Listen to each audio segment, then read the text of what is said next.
Presenta Salud y Flora, compartiendo nuestro mate con Salud y Flora, el mate por naturaleza.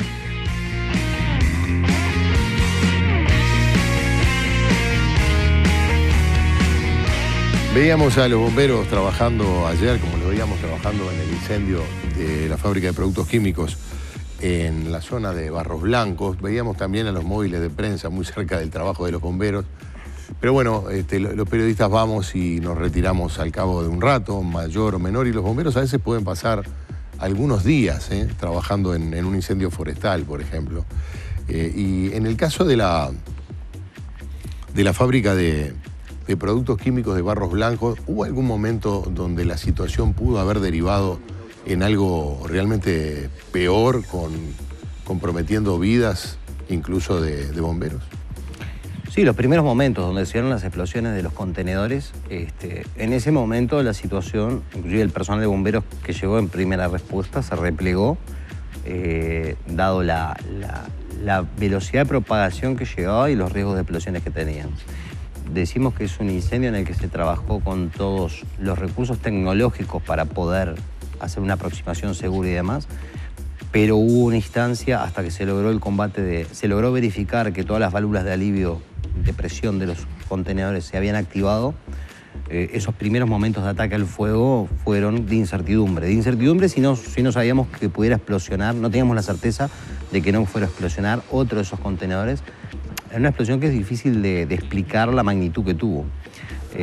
Más allá de eso, nos vimos favorecidos por las condiciones meteorológicas, mejor dicho, el viento reinante hizo que el humo generado, todos los gases de la combustión generados por el depósito, que fue el que mayor cantidad de gases generó, que era caucho lo que se estaba quemando, tomara la dirección del viento y se fuera hacia una zona de campo y no afectara ni edificaciones y facilitara lo que es el trabajo de los bomberos. Claro, porque podría haber soplado en un sentido que fuera hacia los demás tanques, por ejemplo. Sí, podía haber ocurrido. También decíamos que las válvulas de alivio de presión de los diferentes contenedores se hubieran activado, y eso lo verificamos mediante la utilización de un dron, ¿verdad?, que nos permitió ver y tener la certeza a distancia de que estábamos trabajando sobre una base segura, por lo menos. O sea, por lo menos no con tanto peligro como el que estábamos enfrentando inicialmente cuando estábamos en esa situación de incertidumbre. ¿Eso le hizo recordar el día que decidió ser bombero? Sí, probablemente. Es decir, acá es una cuestión, yo ya le he dicho, es una cuestión de familia lo mío, o sea, viene en la genética. Pero sí, hay situaciones, en ese caso concreto, yo cuando llegué, tengo que ser totalmente honesto, ya habíamos verificado el alivio de las válvulas de alivio de presión. Fue el primer destacamento de respuesta, como fue el destacamento de Pando y el destacamento de Casaballe y Unión, los primeros que enfrentaron esa situación, que fueron los primeros respondedores. Después ya verificamos las condiciones y seguimos una tarea de largo aliento que mandó 24 horas de extinción. Pero siempre hay una instancia en la que uno se replantea, ¿qué hago parado acá? Sí. Palacio de la Luz y determinados lugares que uno ve la maravilla del incendio, maravillado desde el punto de vista de ser un bombero, es un evento trágico, claro. Sin lugar a dudas. Pero sí, son esos momentos. En este caso decimos... ¿Has sentido impotencia frente a un incendio alguna vez? Impotencia se siente, digo, pero la impotencia que uno enfrenta está vinculada al no poder hacer más ante la situación que se presenta.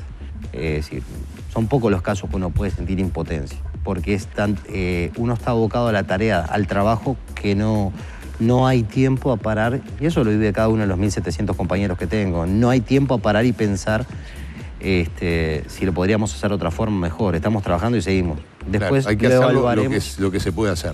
Lógicamente. La impotencia se da a veces en la pérdida de vida, además. Claro.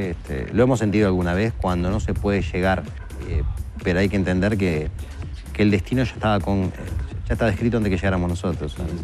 Por eso decimos, es pocos los casos en que se dan, porque generalmente el trabajo lo envuelve tanto al bombero que no se pone a cuestionar en el momento. Después pasará por la conciencia de cada uno lo que hizo. Está claro. Bueno, Palomeque, ¿qué podemos hacer para evitar incendios en el verano que se avecina?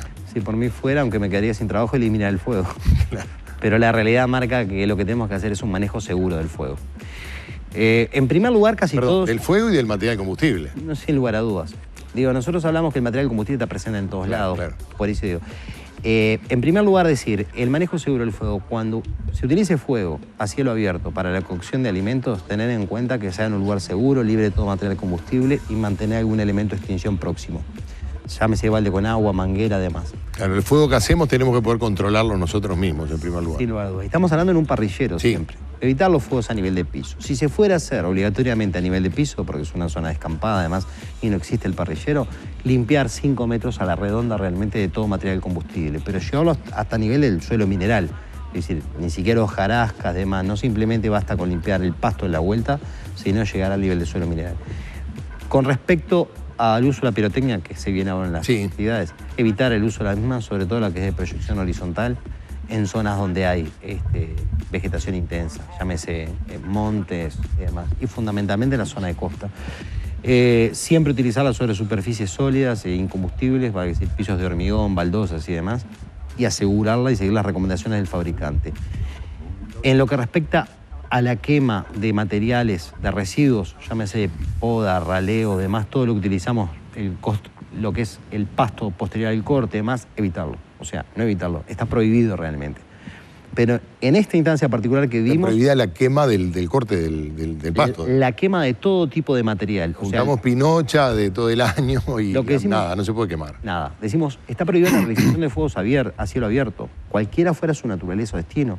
Solamente para cocción de alimentos, pero en parrilleros, churrasquera, y si fuera a nivel de piso, explicamos el entorno que tiene que tener, y siempre con un elemento de extinción próximo, que pocos lo usamos o poco tenemos en cuenta tener un balde con agua o una manguera. Y por otro lado lo que decimos, todo lo que es elemento de poda, residuos, demás, está prohibido quemarse. Decía, bueno, ¿cómo lo distribuimos? Dispongámoslo para que la intendencia, a nivel departamental, las intendencias lo retiren, o si no, lo que hacemos es el enterramiento de ese material. Dirán, bueno, pero si lo acopio tengo un riesgo de ese material. Sí, pero si evito las fuentes de calor, ese riesgo va a estar hasta que finalice el verano y no se va a... Pero enterrado porque hay riesgo, no habría... No habría riesgo. El problema es la dificultad del enterramiento. Claro. Es decir, ya de por sí hacer... Ya el corte de pasto nos cuesta a todos. Todavía pedir hacer un pozo para enterrarlo es un poco más complejo. Ahora, está bien, lo de la prohibición de fuegos a cielo abierto, uno lo ve todo el año y lo ve particularmente cuando la gente llega a las casas en verano. Tristemente. Sí, siempre hay algún vecino, alguien que está cortando el pasto y prendiendo fuego la pinocha o Ese vecino no es consciente del daño que puede producir. Es decir, estamos hablando, por ejemplo, el incendio que hablamos recientemente, que estamos hablando en José Ignacio que se dio, perdimos 2 fincas. 2 casas importantes en su tamaño y fue una afectación total.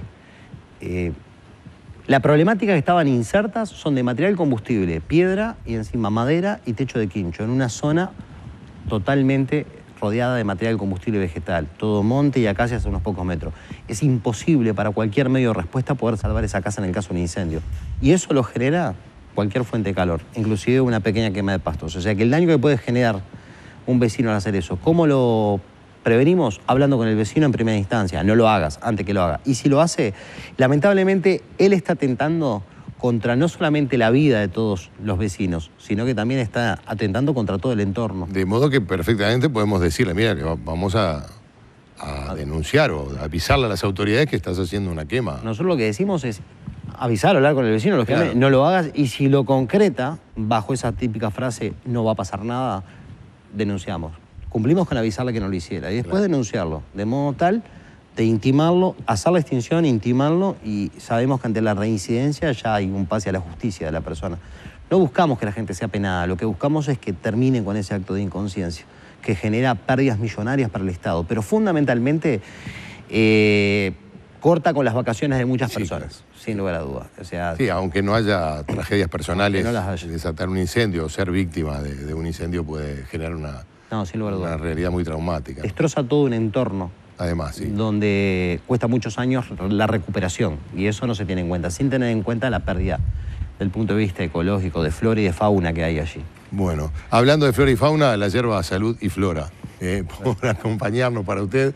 Gracias por recibirnos, creo que vamos a estar en contacto en verano, seguramente algún día para ver cómo viene marchando la cosa. Esperemos que los augurios sean, que podamos dar buenas noticias para ese momento. Gracias por acompañarnos, Palomeque. A las órdenes, Sotelo. Bueno, y gracias a ustedes por estar allí. Nos reencontramos mañana para compartir la tarde en casa. Chao.